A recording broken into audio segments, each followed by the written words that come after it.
Victims of the Chinese Communist Party protested outside the U.S. Capitol.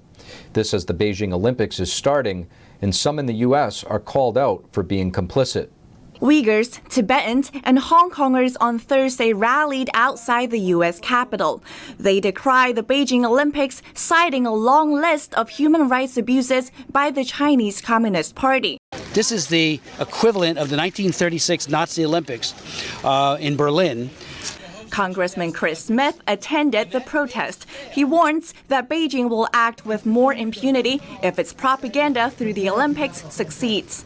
And now we have it in 2022 with an ongoing massive destruction, genocide against the Uyghurs, and everyone else is subjected to just horrible mistreatment, including torture and death. The Falun Gong, for example, are having their organs taken. Chinese leader Xi Jinping on the same day promised a, quote, safe and splendid Olympics.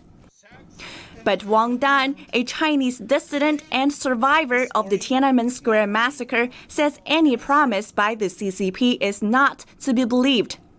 Traditionally, CCP is a big liar. We all know the history, so any word come out from their mouths, I will not believe it.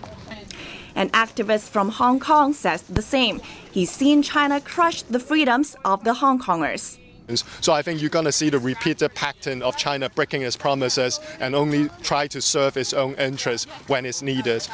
Also in the spotlight are the American companies they say contribute to China's surveillance, military, and human rights abuses. This report right here, put together by the rally organizer, has a scorecard for 8 of them, including Apple, Facebook, and Intel, which is the sponsor of the Beijing Olympics. So at some point, corporate America needs to pivot and said, mea culpa, we made a mistake. We're enabling cruelty that is just like the Nazis. New data analysis shows that corporate sponsors of the Beijing Olympics spent more than $30 million lobbying Washington in 2021. Iris Tao, NTD News.